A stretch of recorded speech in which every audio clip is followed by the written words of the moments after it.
Good morning, everyone. Welcome to the annual general meeting of the Trillium Mutual Insurance Company for the period ending December 31st, 2017. My name is Ross Lamont, as it says on the thing, and I will be acting as chair of the meeting. Corporate Secretary Brian Hicks, who's on my left, will be acting as the recording secretary and parliamentarian. Just a few logistical things before we get started. Restrooms, as you are probably aware, are just or across the hall outside the entry. In the event that alarm sounds or there is an emergency, there is emergency exits on my left and right. We would ask attendees to gather in the staff parking lot around the smoking shelter in the case that there is an emergency. We are providing live audio and video of this meeting to some of our broker partners over the internet. This is the first year, and it's for information only, but it's a new thing we're trying to do. They can send questions, and we can attempt to answer them, but only persons present can vote. If there is a questions from the floor, we will repeat them so everyone can hear them. The same if questions come in online, we'll state the question first and then respond to it. I'd like next to discuss some of the formal procedures for the meeting. As you're aware, members of the staff have been registering attendees as they arrive. Our corporate secretary has now advised me that more than 25 members are present. Quorum has been reached. For your information, as in the past, name tags indicate voting status so that we can keep track. Blue tags are members, red tags are not. So if you have a red tag and we have a vote, sorry about your luck. The meetings will be conducted in accordance with Robert's Rules of Order, and only business properly in the interest of the company and its members will be considered. If a motion is required, each mover and seconder will be a member and clearly state their name for the record. I'm not used to being scripted like this.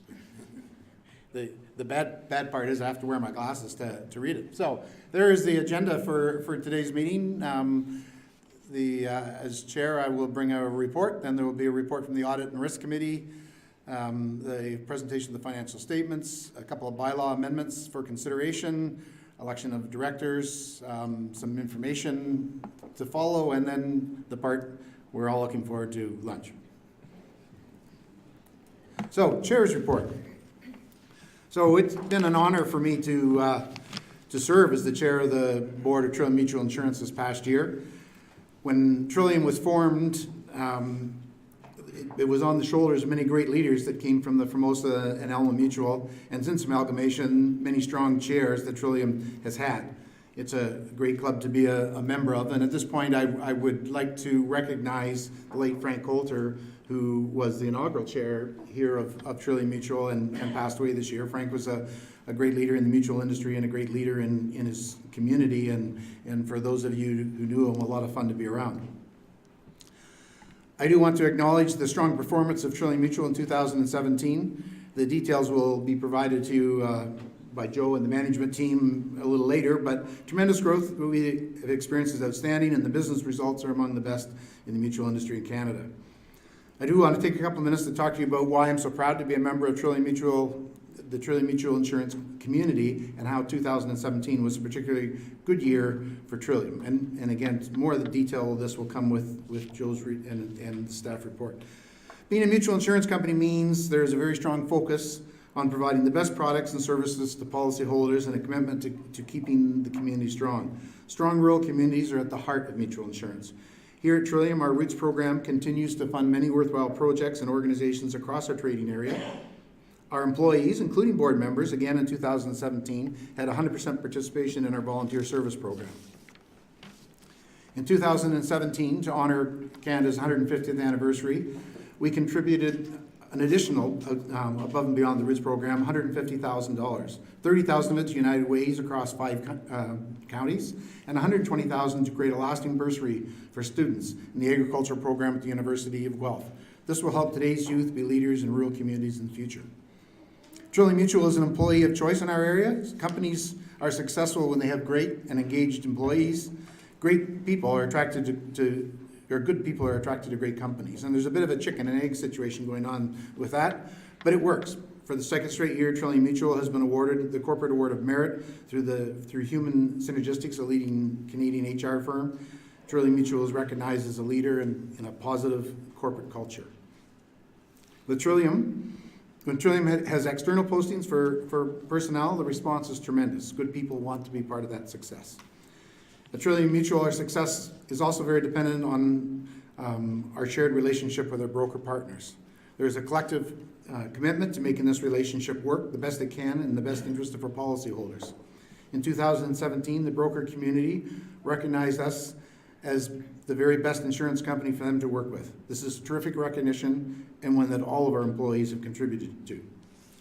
Here at Trillium Mutual, our board is also growing and is a place where people want to be. Earlier this year, Scott Cummings, who is with us today, was our past chair and a strong director, stepped down to focus on his growing business and his busy family and his personal community commitments. We miss him, but there were a long list of very qualified candidates who came forward to seek that seat on the board. Although it was a challenging decision to pick just one from the list of great candidates, we are delighted to have Kong Rong Zi join us at the board table, and you'll hear more from her later. Although she has been with us just a short time, she is already making significant contributions to our deliberations. So as we begin the 2018 year, we continue to have great ambitions for Trillium Mutual. We strive to continue our smart growth trend. We will focus on the best interests of our policyholders. We will continue to build and strengthen our communities. And we will evolve our governance practices to reflect the changing needs and ensure the long-term stability and future of the Trillium Mutual Insurance Company. I thank you for your time and attention.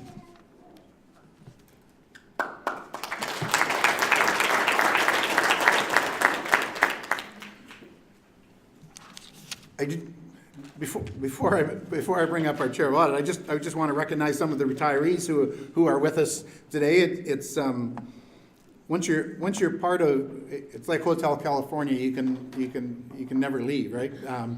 Once you're part of the Trillium community, you continue that. So we have a list of retirees. Some are employees, some are board members, and I will name them not in any order of preference or importance, for sure. I don't want to get myself into trouble with anybody, but I do.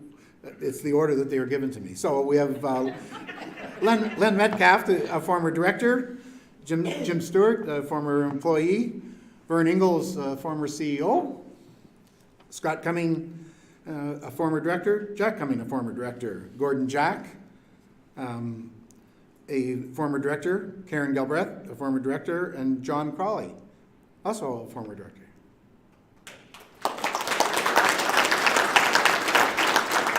So, thank you all for being here. We really do appreciate you returning and your continued interest in the company. So I now will turn it over to Ben Ryer, the chair of the audit committee.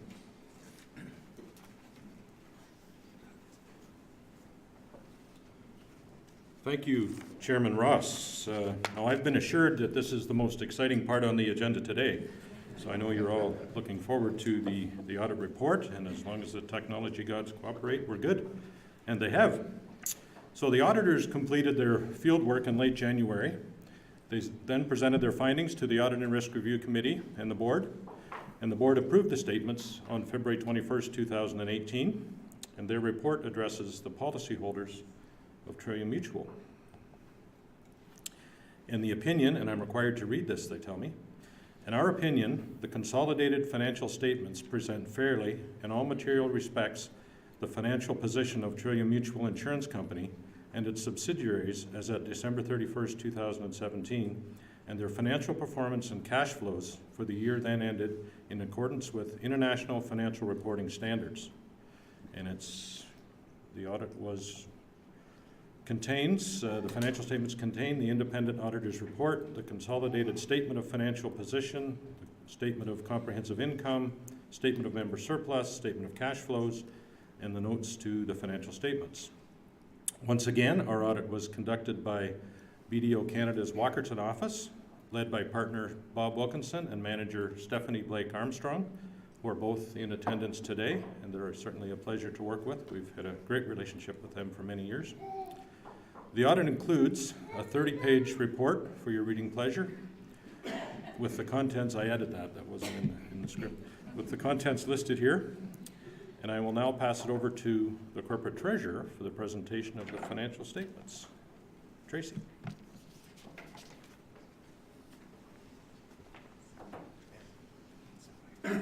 Thanks, Ben, and good morning and welcome. So happy to present the financial statements of Trillium Mutual for year ended December 31st, 2017 in my capacity of corporate treasurer. 2017 was a very successful year financially for Trillium. Our top line grew by 11.47%, with all lines of business experiencing positive growth.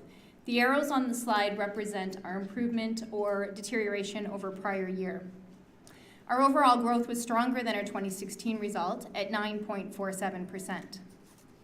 Our net loss ratio sits at 59.31%, which is down from 2016, 63.96. This allowed for an underwriting profit in 2017, which is an improvement over last year. The investment market was challenging in 2017, resulting in a 2.7 market value improvement. Last year, the investment market value was $700,000 better. Through this financial picture, we were able to add $2.6 million to member surplus. At the end of 2017, our total member surplus is $59.3 million. Last year, we added $1.3 million to surplus. I'm going to go through a few slides that highlights the prior 5 years. The top is the 2017 result, which I'll focus on. So in 2017, we had an underwriting profit of $757,000. We've realized a positive underwriting position in 3 of the past 5 years. Our total income in 2017 was $2.6 million, and we've realized income in all of the prior 5 years. We ended 2017 with just over $55 million in gross premiums, sitting at $55,090. We've had continuous growth in premiums in each of the last 5 years. Our net loss ratio has fluctuated over the past 5 years. In 2017, we ended with 59.31. We had a high of 67 in 2014. Our member surplus has continually grown over the last 5 years. As I mentioned, at the end of 2017, we're sitting at $59.3 million. Our investment income at the end of the year was $2.750 million, and investments have been positive by market value in each of the last 5 years. One of the primary measures of profitability is the combined ratio, as it measures total expenses over net revenue. This allows to measure how well the company is doing operationally because it doesn't include income received from investments. For 2017, our year-end combined ratio is 98.43%. That compares to 103.91 at the end of 2016. This is a view of our combined ratio since Alma and Formosa amalgamated in 2004. It gives a multi-year picture of what our combined looks like. We had a low in 2012 at 82% and a high in 2014 at 105.9. In our business, due to claims and variations in claims, it's really important to look at multi-years for combines. Our 5-year average at the end of December was 97.57. Our 3-year average, 97.14. And if you look back at the average since amalgamation in 2004, that average is 95.72.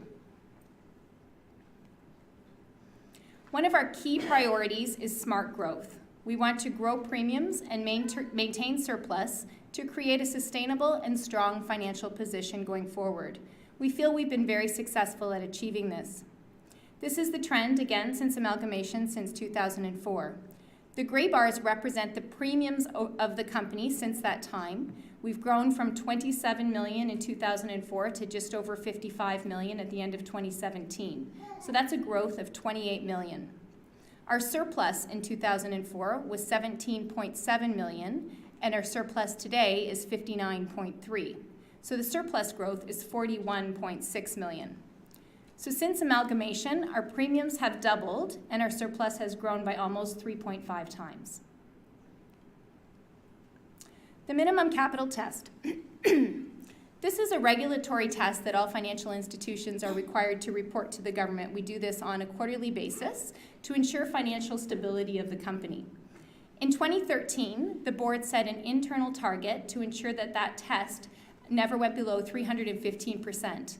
The regulatory requirement is 150, but the board set a test well above that to ensure that we have a cushion. In 2017, we undertook an external actuarial study just to make sure that 315 was still adequate, and it was confirmed that it continues to be adequate. We ended 2017 at 409.20, which is well above our internal target as well as our regulatory target. This is our balance sheet, just an excerpt from the financial statements that are posted on our website. Balance sheet is total assets minus total liabilities. The total assets equaled $132.3 million at year end, and it's made up of 14 lines on the balance sheet. Liabilities equaled $73 million, and the largest portion is a provision for unpaid claims at $39.7 million. As I mentioned, member surplus at 59.3, balances assets and liabilities at 132.3. Statement of income and expenses. Our income is our gross and net premiums after reinsurance and service charges received. Total income was $48 million for the year. Our expenses include our direct losses incurred, as well as fees and commissions. This totals out to our net income. After that, our investment income is accounted for, and our donations, and summarizes our income for 2017 at $2.6 million.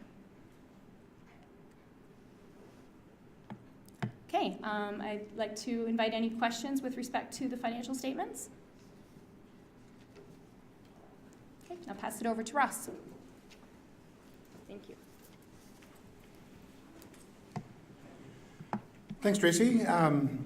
It's always great to get the picture, and especially the multi-year picture. I would remind people that and some people are so inclined, the full financial statements are available at our website, and so if you want to go over in full and excruciating detail of all those numbers, then you are more than welcome to do that.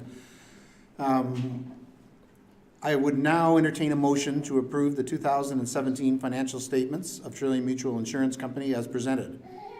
And I would remind movers and seconders to state their name for the record.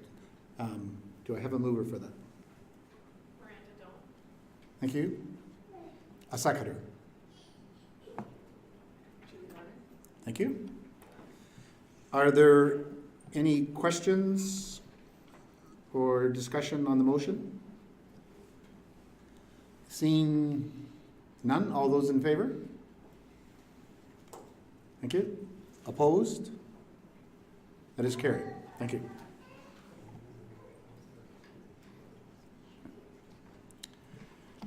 The next order of business is the appointment of our auditors for 2018. Your board of directors recommends that BDO Canada be appointed again as the auditors for fiscal 2018. We, as Ben mentioned, we have a great working relationship with them and would like to continue that for another year. So I would entertain a motion to appoint BDO Canada as the auditors of Trillium Mutual Insurance Company for 2018. Gordon Jack, so moved. Thanks, Gordon. A seconder? Thank you. Are there any questions or any discussion on the motion?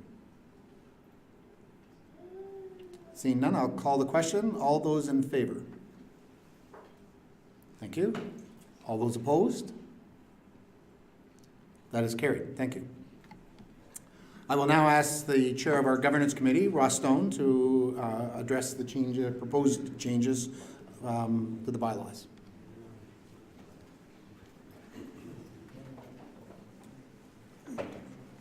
Great, thank you, Ross, and good morning. By mandate, the governance committee of the board reviews the company bylaws each year. Two matters arose this year that the board feels should be addressed, and you as members have the authority to approve or deny changes to these bylaws. The first one, do you have a slide for it? You got that. There we go. Perfect. This is the first bylaw. The board has the authority to decide which banks are used by the company. Even if the relationship is going well, the board directs staff to review banking vendors periodically to ensure a continuing good deal for the company in services and price. It was discovered that the current bylaw only allows consideration of federal banks, even though the Insurance Act allows the company to consider credit unions and trust companies.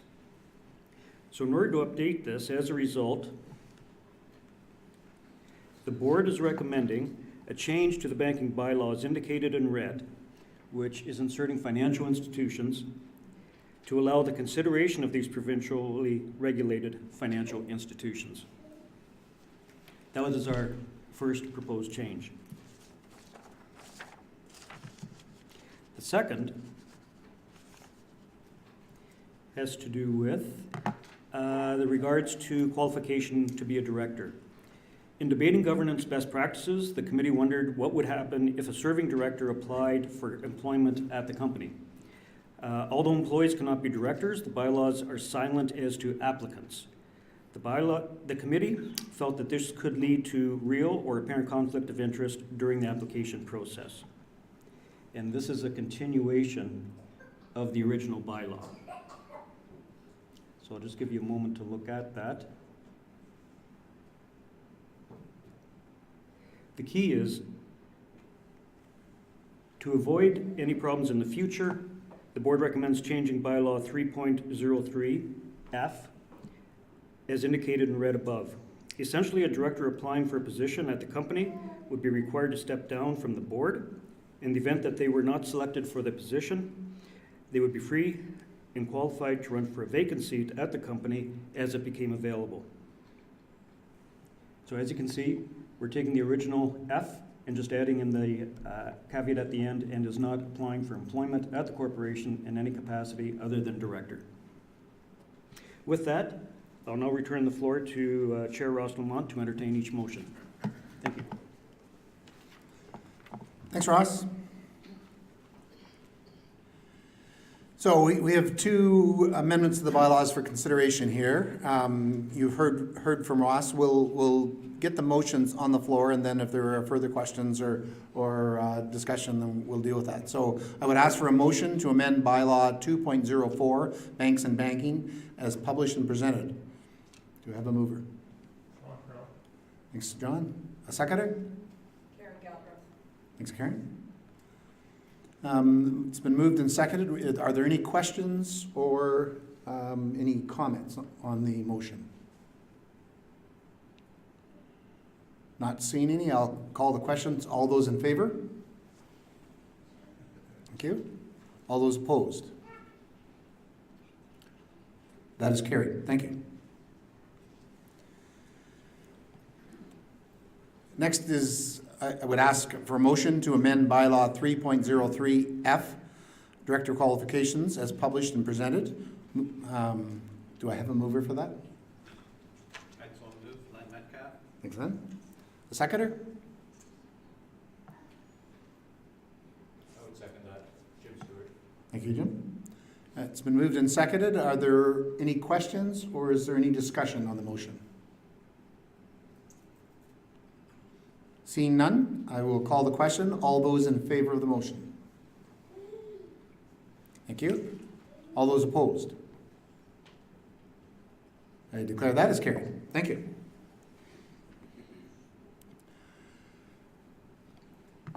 So next is the election of directors. The bylaws of the company require that at every general meeting, 1/3 of the total number of directors shall be elected for a period of 3 years to fill the place of retiring directors.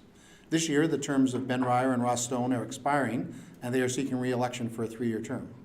Also, in 2017, Kong Rong Zi was appointed to fill a vacancy on the board.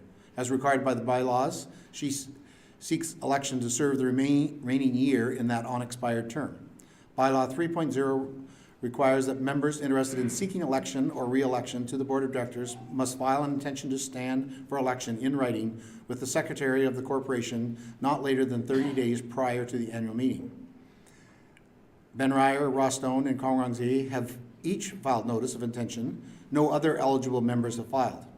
I thereby declare that Ben Ryer, Ross Stone, and Kong Rong Zi are claimed for an additional, Ben and Ross for 3-year terms, and Kong Rong for the remaining 1-year term. Congratulations to the 3 of you. I will now invite each of them to come and address you for a few moments, starting with Ben.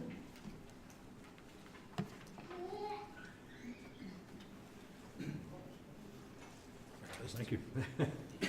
Yes, it was a hard-fought campaign. It wasn't easy. Ross mentioned Frank Coulter earlier, and I had the privilege of succeeding Frank on the board, and certainly big shoes to fill, but I remember one of Frank's many witticisms.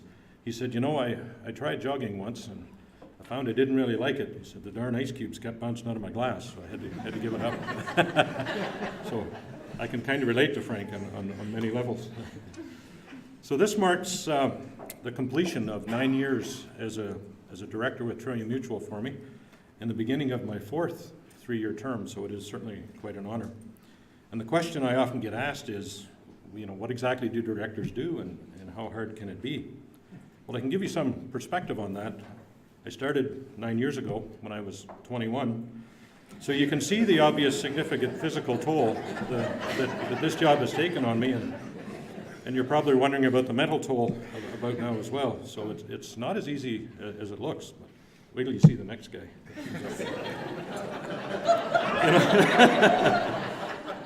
In all seriousness, when I do reflect on why I do this and why I enjoy it so much, it's because this is an organization that in my mind truly makes a difference. We make a significant difference in the lives of our policyholders, our members, when they need us most.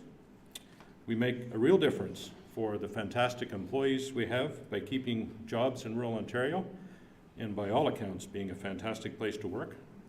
And we do make a significant difference in our communities with our additional ability and desire to give back when needed. So as your director, I will strive to work hard to make sure that we are able to continue to make a difference. So thank you for your support.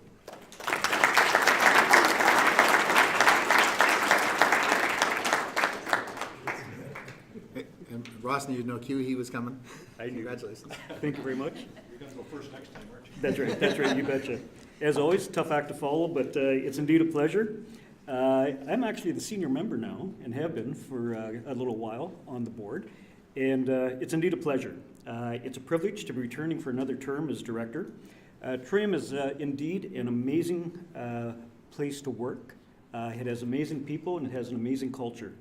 I'm very proud of what Trillium has accomplished, you know, in the past, and over and above that, I'm very excited about the future, and the opportunities are in front of us.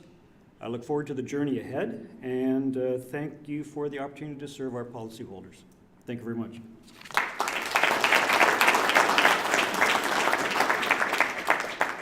And Kong Rong? Thank you, Ross.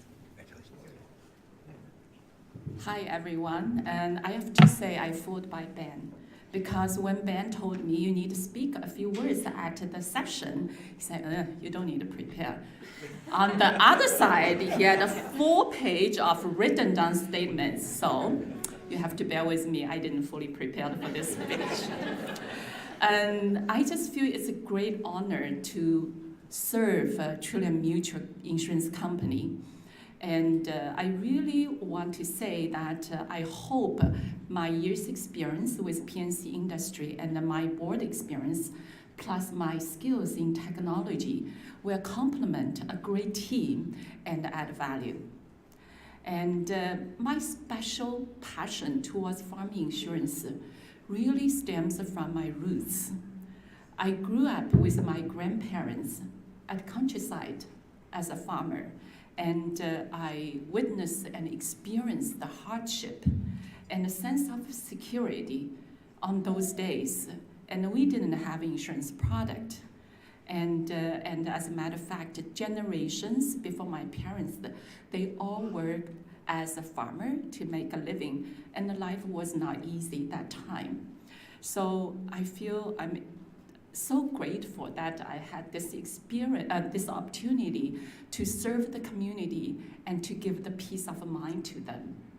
I'm sure that my parents and my grandparents will be so proud of me doing so. Thank you.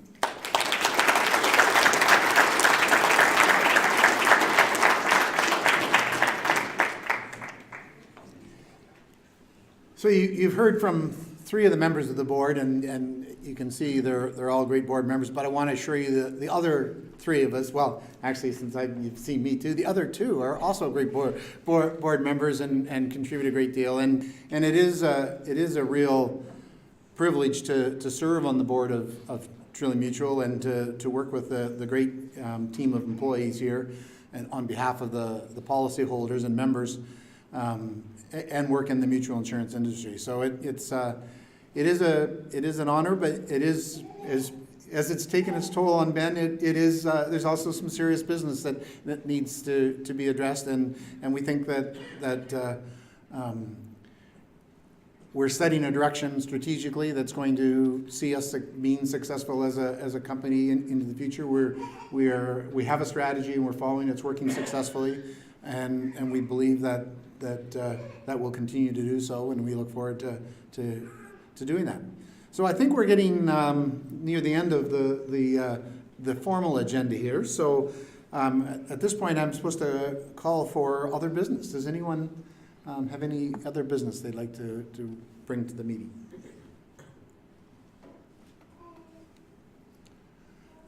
Seeing none, we will adjourn this formal portion of the annual general meeting, and Joe and the management team will have some presentations to provide more information to you.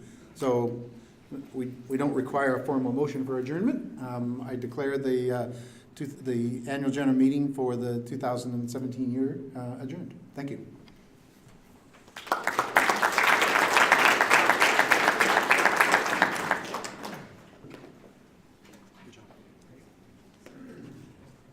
So we're going to take a minute. I'm going to invite the other members of the executive team to join us at the front, please. So we'll do that now.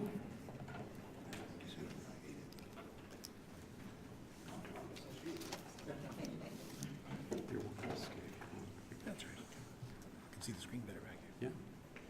Yeah. Good morning, everyone. Thank you very much, Ross, for that introduction. I would also like to thank you all for attending our meeting today. We're looking forward to sharing. I'm pleased to participate in this portion of the meeting, and hopefully it's a dialogue and not a series of reports. Stop us at any time to discuss a question or a concern.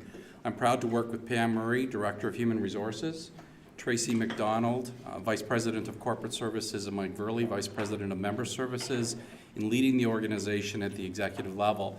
We're anticipating that this portion of the meeting will last about 30 minutes. 2017 was a really successful year for Trillium, and we're delighted to share some of the highlights and priorities with you this morning.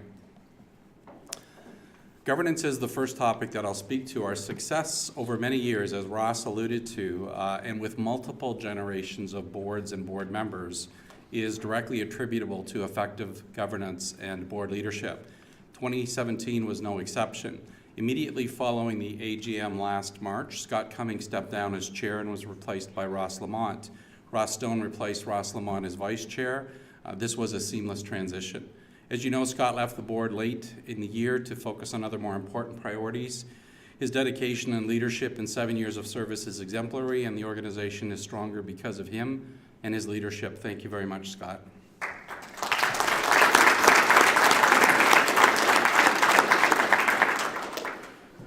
The board and each of the 4 governance committees had a productive year as well. With the dedicated leadership of Brian Hicks, our corporate secretary, we enhanced our governance effectiveness with a refreshed slate of mandates and work plans for the board and each of the committees. Succession was a key focus, as you've heard, both in executive planning and board succession.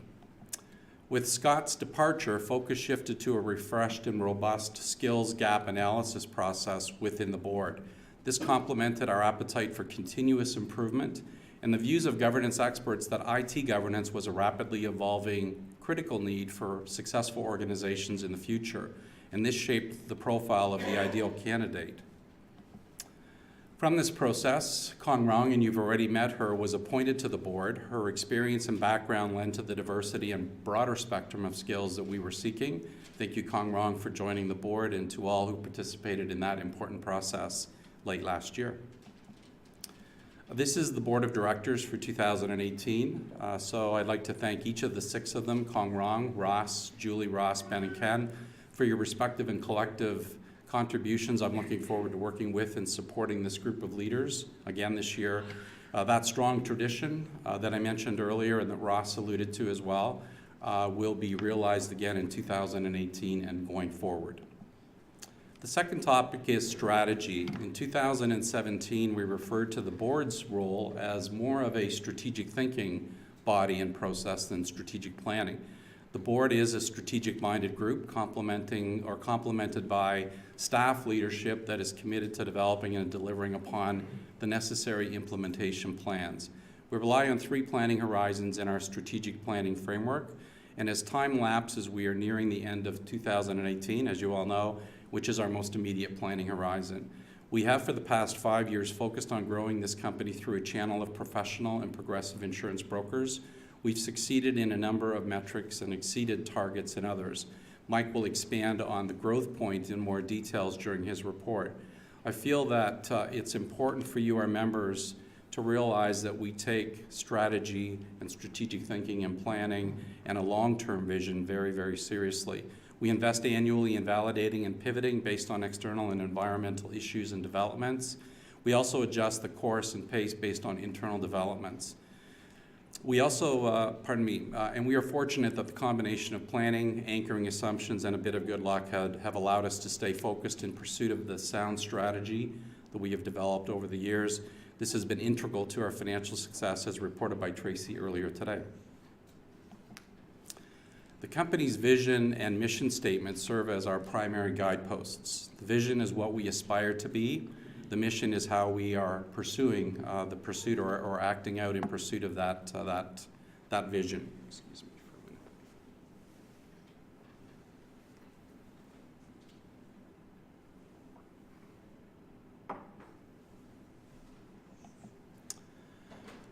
We are currently focused on 6 strategic themes within our strategic path. These are smart growth. This is much more than sales. We have a strong track record of growing our surplus and capital base, as this continues to be a key component of growing the company into the future. And you may recall the bar graph that Tracy showed earlier that demonstrates great success in this space.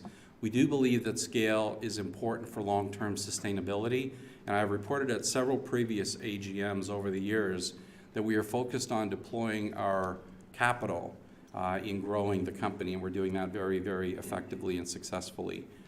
Brokers, yes, in growing our core business.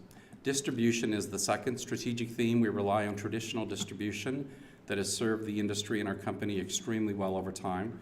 Brokers and agents directly impact our success, not just with the quantitative aspect of business, but the qualitative aspect as well. And we do appreciate to those that are in attendance and those that are participating remotely, so thank you all. We are committed to the broker channel going forward. We do anticipate, as we talked about last year, that there is going to be significant disruption in this sector of the industry. No one, I don't think, knows for sure when this disruption will occur or what it might look like, but we're monitoring the situation very closely and constantly having dialogue with our distributor partners. The third theme is products and innovation. We believe that we must offer leading products, especially in our aggressive pursuit niche programs and lines of business, and we're committed to being a leader in this space. Our approach to investment in innovation is increasing, and this will serve us well going forward.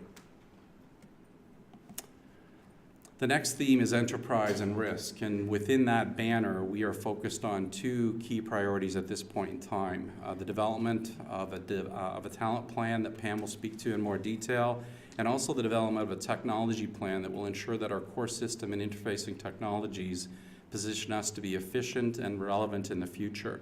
Our leadership believes that our 2 most important investments in the near-term future is talent and technology. The next theme is farm insurance re-engineered. Farmers and farming are changing. We see ourselves as a valuable partner for farmers and others invested in the food chain now, and even more so in the future. This theme will pick up traction in the next few years. I predict significant changes, and Mike is going to speak to this in a little more detail as well. And our last theme is mutual business model and the member value proposition. Perhaps our greatest attribute and competitive advantage is that we are a member-owned mutual. We are going to invest, refresh, and promote what that means to us, to you, our members, and to the community at large. I'm looking forward to an update of this theme being a feature item at next year's AGM. We see ourselves as leaders in the community by supporting and contributing to rural sustainability. Since the beginning of 2014, we have administered the company's philanthropy program through an independent advisory council under the banner ROOTS. And ROOTS is an acronym, or the acronym for recognizing our opportunities to support. Our thanks to all 6 ROOTS council members who are pictured. This is the 2017 council. And I'd like to recognize Karen Galbraith and Margaret Jack, who are both in the audience today. So thank you, ladies.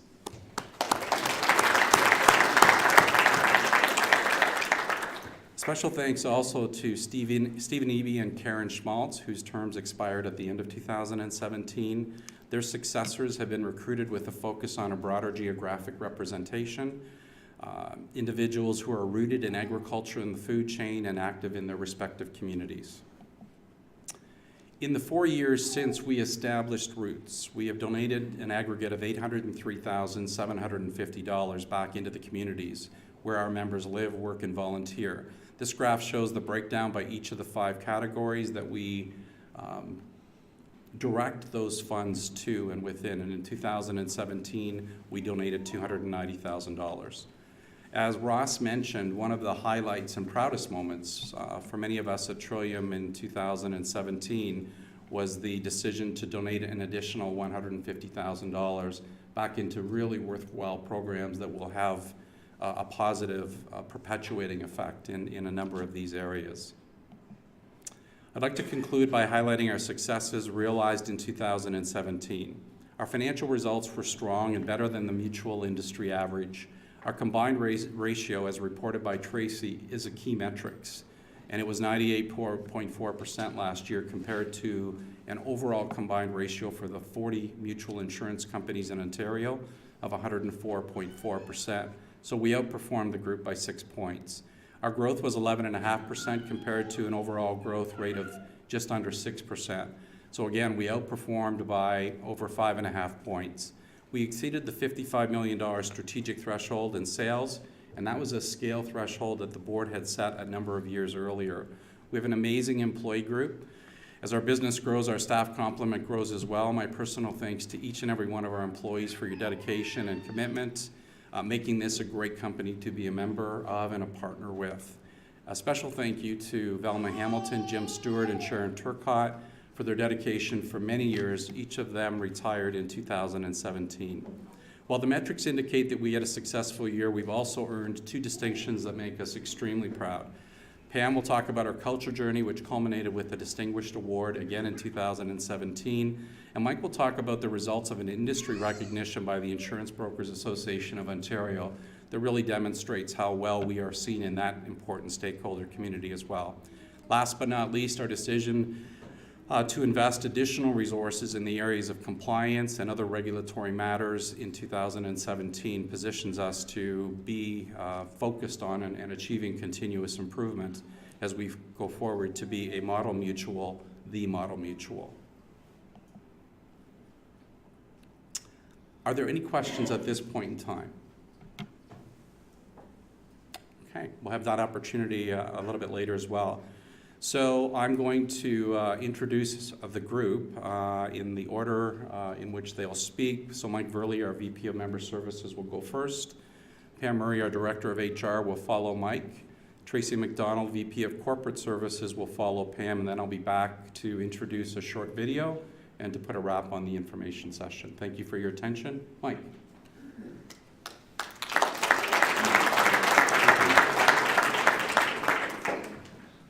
Thank you, Joe. Good morning. Welcome. Thanks for joining us today. I was going to drill down a little bit into the 5-year history of operations, but my boss just said it was a lot of luck.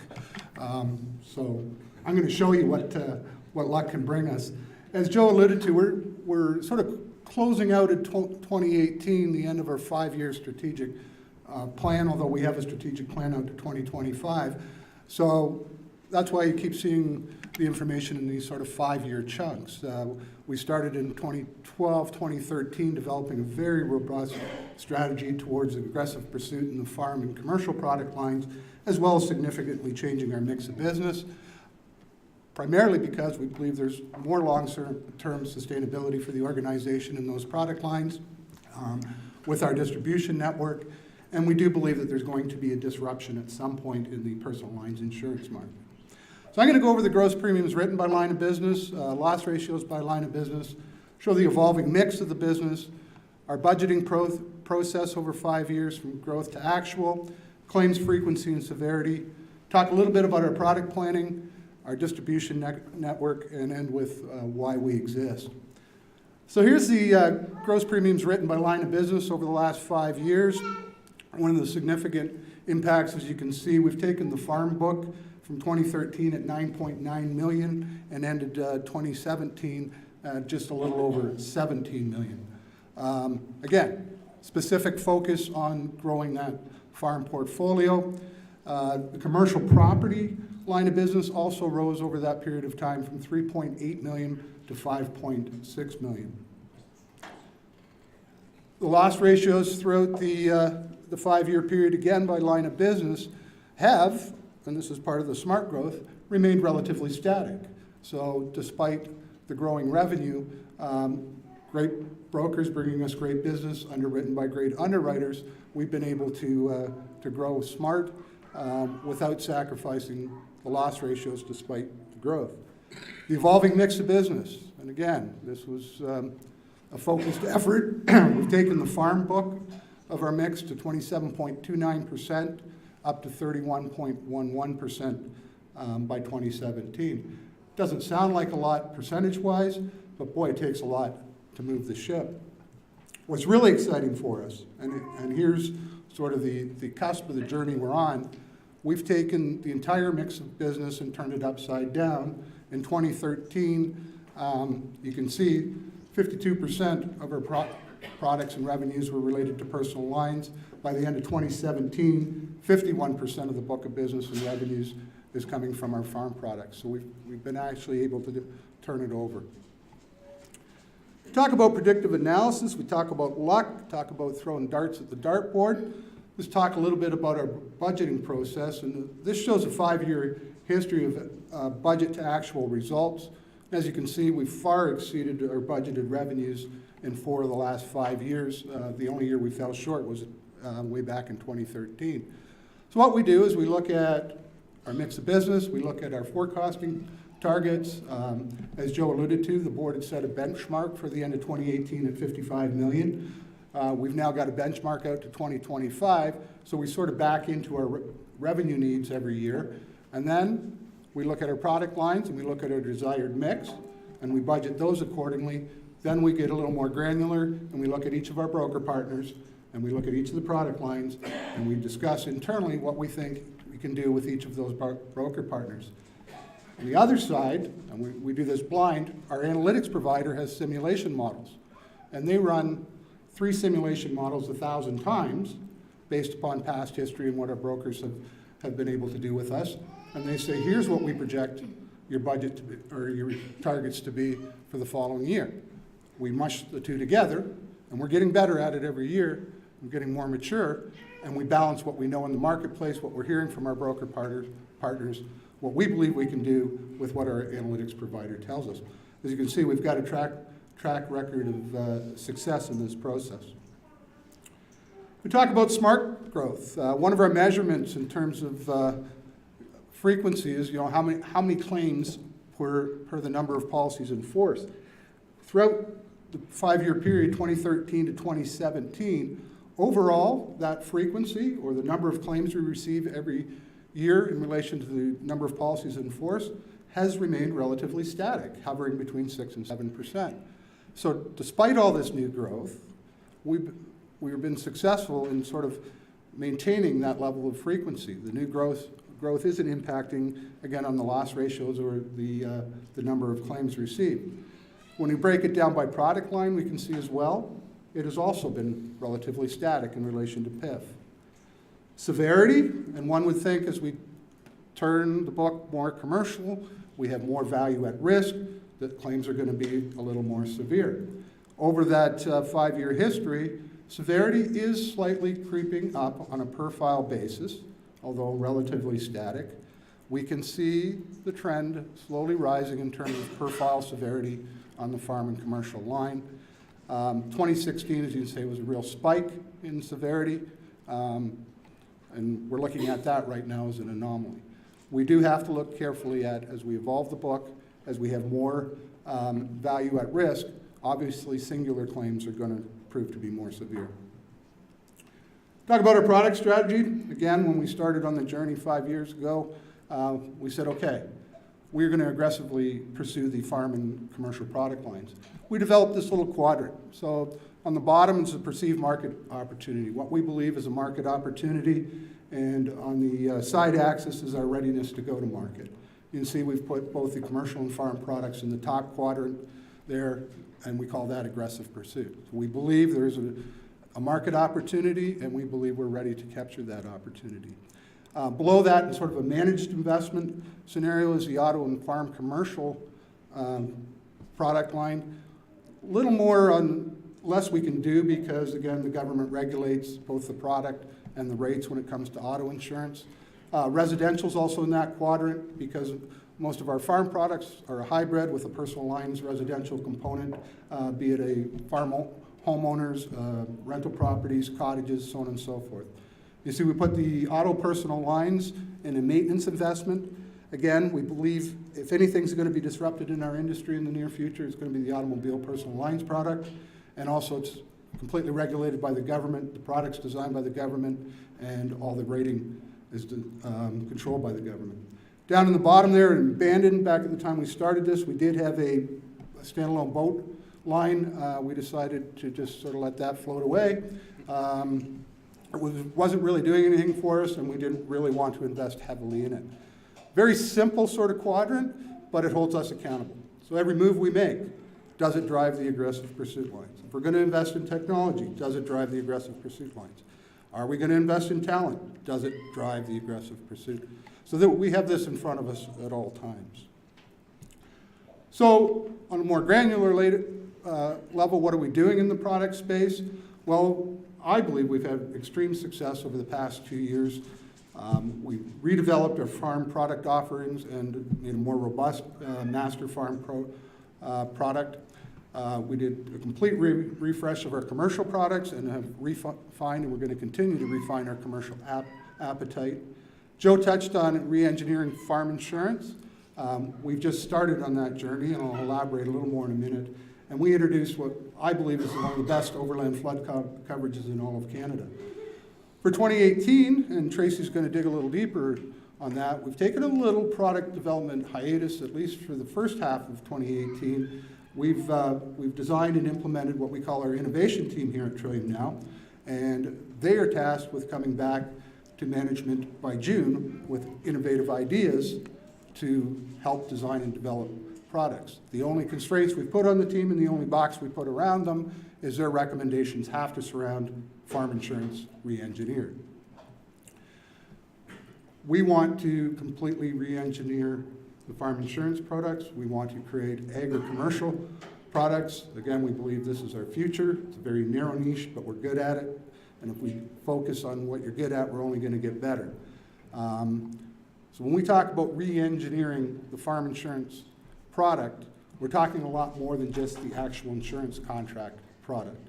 Our innovation team is tasked with thinking broader in relation to not only the product offering, but service deliveries, how we underwrite the product, transactions and financing of the product, distribution of the product, and risk and claim delivery supporting the product. So all facets of what we do, we're looking to re-engineer.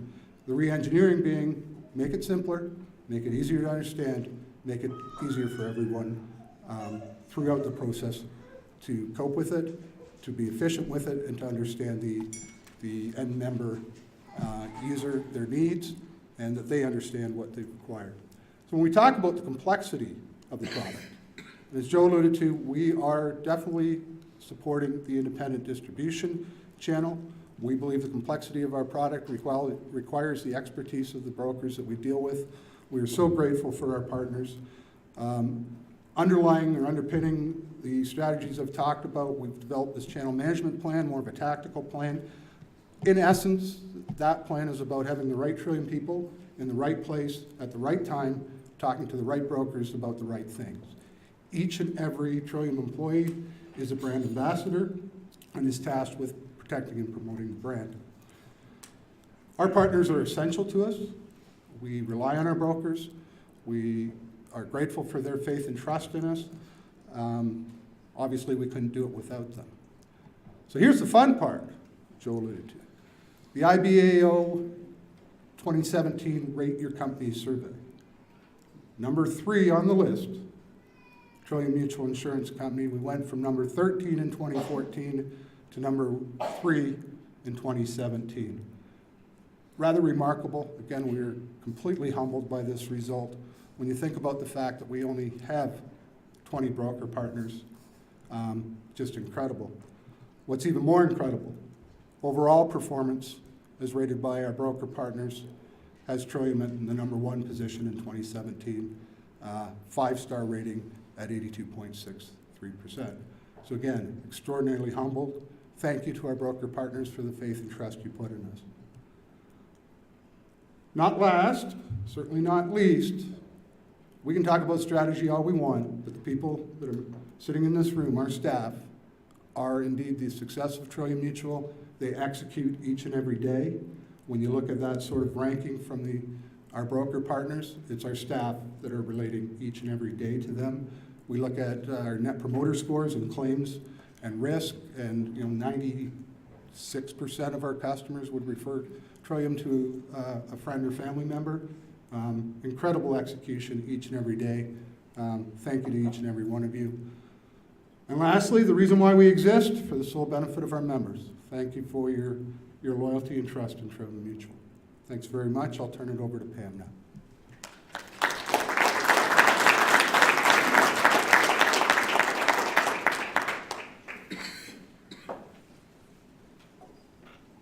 Thanks, Mike.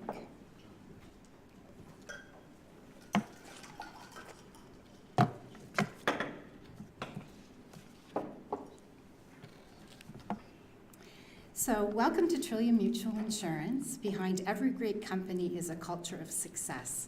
When Joe asked me to report on culture for the AGM today, I soon realized that there isn't one unique thing that makes Trillium special. It's everything.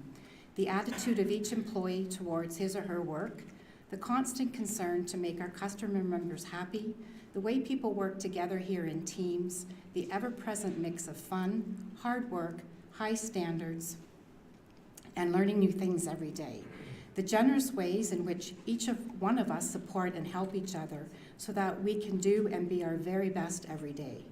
Our culture creates pride among employees in our roles and in our teams. Our culture encourages the adoption of behaviors that are essential to the execution of strategy, such as accountability, creativity, innovation, and most importantly, customer-focused. Right from the start, you know this is going to be a special and different place to work, and I am very pleased and proud to be here today to provide a report on how our great company, Trillium Mutual, has transformed our culture, which has contributed to our success. So let's talk about culture. Let's begin with the definition. It's the sum of the everyday experiences, behaviors, interactions, values, and attitudes of a group of people. The development and enrichment of a culture of success is especially relevant in the business world today.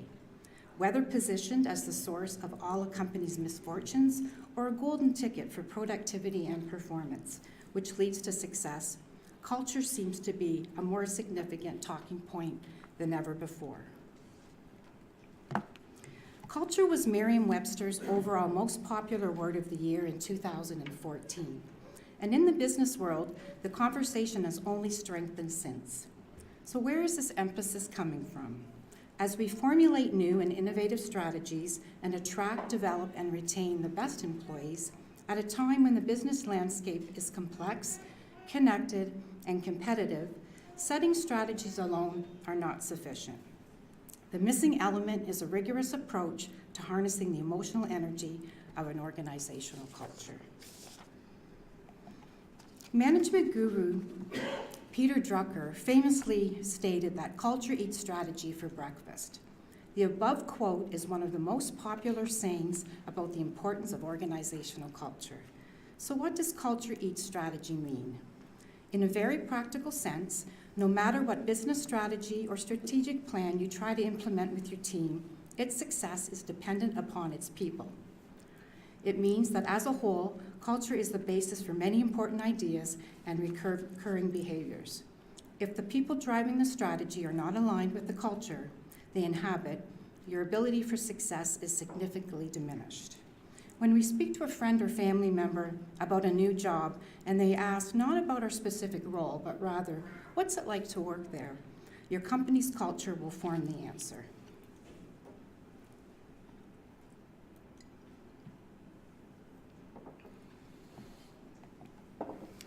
Trillium is honored and proud to be the recipient of the prestigious Canadian Corporate Award of Merit for 2 years in a row.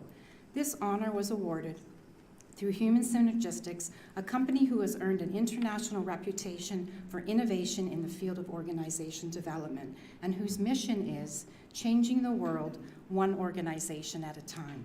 And we are very proud that Trillium was part of this mission.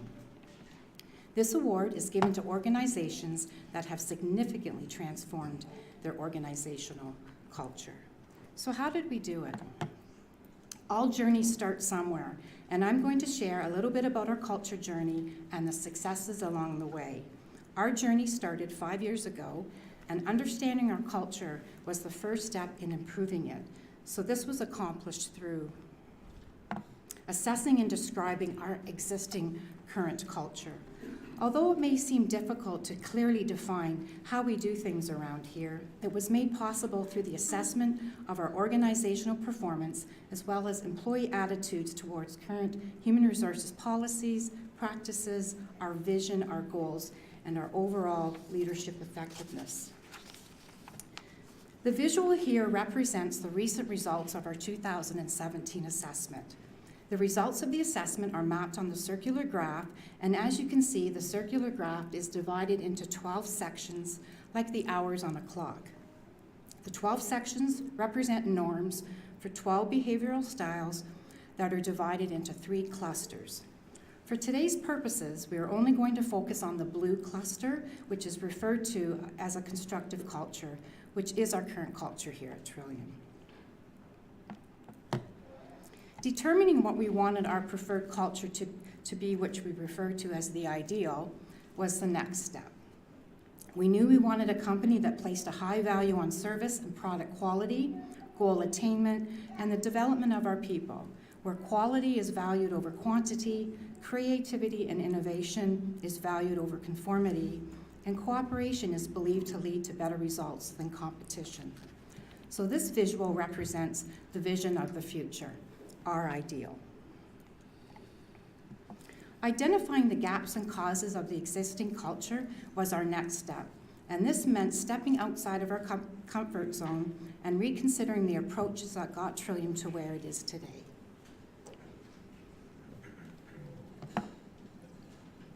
So let me introduce to you our talent plan. It is through this framework that our journey to our ideal can continue to be created through shared experiences, lessons learned, and relationships with the people around us. The talent plan is our focused investment in our employees that ensures effective, efficient, and high-quality delivery of services to you, our members.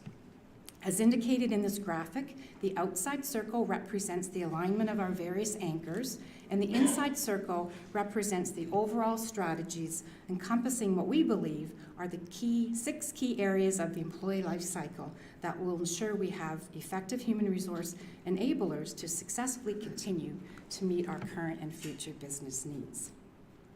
Research suggests that adaptive and agile constructive cultures perform significantly better than those that do not, and the investments in positive cultural change are followed by improvements in both financial and non-financial measures of performance, such as high employee engagement, commitment, motivation, and customer satisfaction. At this time, I would like to share with you the impact that our culture transformation success has had from a financial and a non-financial point of view. So this slide represents a visual of our 5-year journey representing each year. The goal to achieve is more blue. 2013 represents the beginning. Fast forward to today, 5 years, to 2017, which displays our most recent results. You can see movement in the blue in each year. This slide represents the corresponding scores from the preceding slide, an overall collective increase in the blue over the last 5 years. Quality of service is an important value at Trillium. There are 5 areas within quality of service that we measure, and this slide represents that measurement. This shows you to the extent to which Trillium has achieved service excellence with respect to our member customers. There are 5 questions asked, and each question is out of 5. Would you personally go out of your way to make sure that a customer member feels good about the service you've provided? Does Trillium respond effectively to the changing needs of its members, customers? Do you believe Trillium will get repeat business from its present members? Does Trillium have a reputation for superior customer service? And would you recommend Trillium to potential member customers seeking the products and services we offer? This slide shows the correlation between our culture growth and the growth in our gross premiums written for the last 5 years. So this brings me to the close of my report.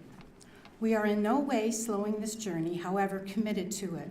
We are all very proud to have evolved our culture considerably. Trillium's commitment to our valued members, to our business results, to our organization and employees, and most importantly, to our mutuality, has been reflected through our successes and our culture journey. Together, we have an important part to play. Together, we can continue to create an engaged workplace that supports a performance-driven culture that strengthens our Trillium team and sustains our mutuality as we continue to deliver that great customer experience to you. Caring for our culture is not an annual event or a monthly event. Just like sleeping and eating, caring for our culture is a daily activity requiring a continuous reflection and iteration, but it's one well worth the investment to walk. It has been my pleasure to report on our culture journey.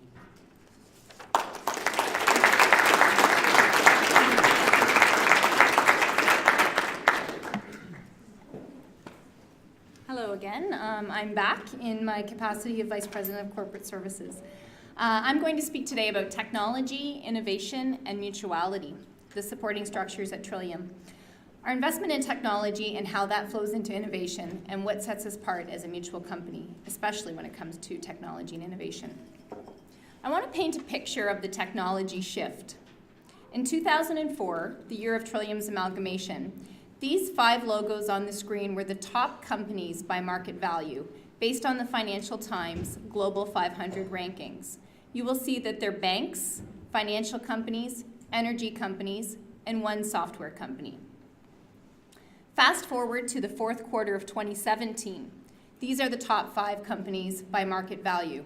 They're all tech companies, and Microsoft is still present.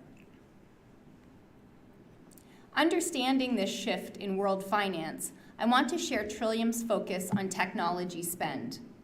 Last year, we spent $1.6 million on technology expense and investment, which is 2.93% of our revenue. Since 2015, we've spent $7.8 million on technology investments, which equates to an average of 3.24% of our revenue. Conversely, let's look back at 2004. When our premiums were $27 million, we spent $200,000 on technology, which was less than 1%. So Trillium's growing alongside the technology trend. We wanted to understand how this compares across insurance carriers, so we sought out average spend. Insurers generally spend about 3% of their revenues, and we're within that range and constantly considering the size of technology that we want to explore. Large insurers that engage in large-scale technology projects can spend up to 7% of their revenues, transforming their business, and we see many large carriers today doing this. We're focused on our spend, we're not ignoring the changing world, and we're ensuring we're keeping pace alongside our strategic plan. Innovation. It doesn't equal technology, but it can. We've been hearing so much about innovation practically every day. I noticed on my shampoo bottle this morning, it said it was a new innovative formulation. It's just a real buzzword. We're hearing it everywhere we go. But they date back to the 1400s. It's not a new concept or term. We're just certainly hearing a lot about it. Simply put, innovation means that better is always possible. Companies and societies have to innovate and reinvent themselves to stay relevant. I wanted to share a few examples of innovations that changed history and were behind the success of humankind. The printing press, that made books affordable. The compass, it provided explorers with a reliable method to travel the ocean. Paper currency changed the face of global economics. Steel fueled the Industrial Revolution and built modern cities. The electric light, it was the liberation of humankind, allowing people to do things outside of daylight hours. So while we're hearing a lot about it and it really, really feels like a buzz, it's certainly nothing new, dating back many, many, many, many years and centuries. This is an example of a company that we can all relate to that didn't innovate, feeling that everyone would continue to go to stores to rent movies. So innovation at Trillium, and what are we doing? At Trillium, we understand that better is always possible. We partnered with a local innovation hub, Communitech, to teach us about the process of innovation. We understand that our customer, member, and broker base will compare their insurance experience across industries. So we decided to step outside of our traditional industry to stretch our boundaries. We exposed our board and leadership teams to the learning that Communitech offers, and then through a volunteer group of employees, we're exploring innovation by talking to our members and our brokers to understand their pain points and discuss solutions for the future. So while innovation certainly isn't new, the structure and formal discipline at Trillium is new. In addition to formalizing an innovation team, I want to tell you about a few things that we've been working on over the past year in this space. Our size, scale, and budget and people availability is much different than large national and international insurance companies. So we are innovating by what we call placing small bets. We're learning as we do to develop solutions for the future. This is the first test I want to tell you about. It's web-based broker referrals. Large insurers are innovating by offering direct online sales and direct online quotes. Our strategic choice in this space is to allow potential customers to request quotes that leads them to a broker to offer that personalized service and best match their needs with product. It's not direct online sales, but this is Trillium's strategic focus and solution to fill a digital experience need. We're hearing a lot about artificial intelligence in many different industries. In response to this, we implemented a virtual assistant chatbot named Robbie for our brokers to ask us questions. We developed a listing of frequently asked questions and answers that use artificial intelligence natural language processing to determine what answer to provide. This is new, and again, we're learning. The opportunities to deploy this technology across multiple areas, perhaps in claims and in underwriting, are available after we learn more through a small bet. Third example is a digital insurance offering called Tractor Protect. One of our broker partners advised us of a coverage need to develop a policy for standalone tractors, so if you have a tractor without owning a farm. Through the broker, we were learning about insurance customers' buying behaviors on this digital platform, where coverage is purchased and paid for entirely online. The final example relates to farm telematics. The UK is at the forefront of usage-based insurance, so basically paying for your insurance as you drive, for cars. We've sat back and watched the development of usage-based insurance in Canada, Ontario, but recognize it's not a place that we want to compete with our focus on agriculture. We will be launching a test with usage-based farm equipment.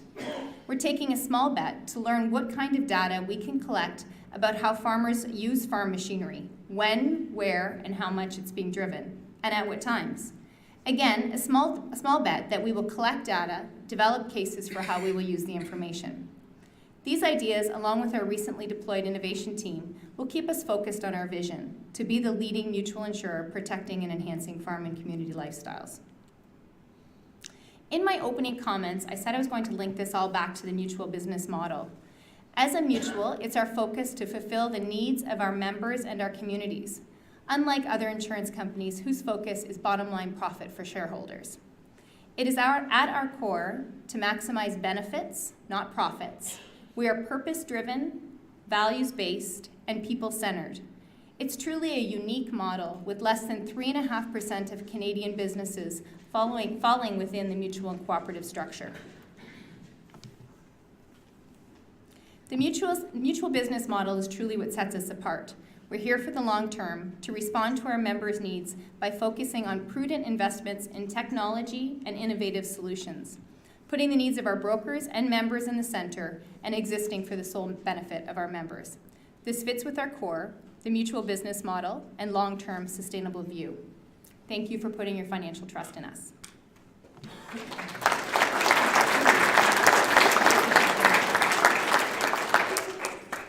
Thank you, Mike, Pam, and Tracy. Thank you for indulging us with those reports. Are there any questions or any dialogue at this time? We're getting near the end. Want to close with a short digital presentation, and then I'll make a couple of announcements around lunch. Enjoy.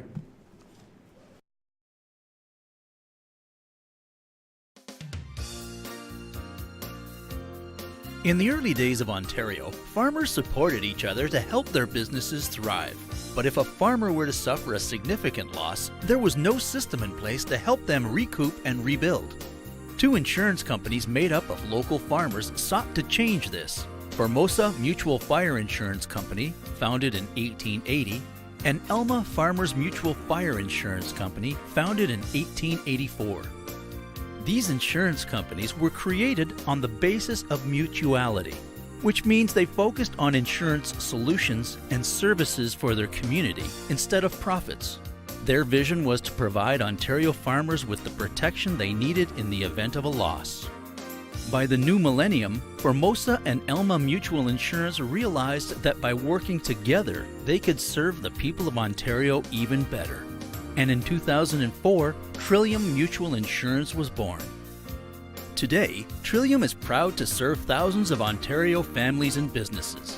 Our mission to protect and enhance farm and community lifestyles across Ontario continues to be at the core of our operations. Guided by the values of the past and fueled by our drive to enrich the rural Ontario lifestyle, Trillium Mutual Insurance looks forward to building a bright future we can all share in.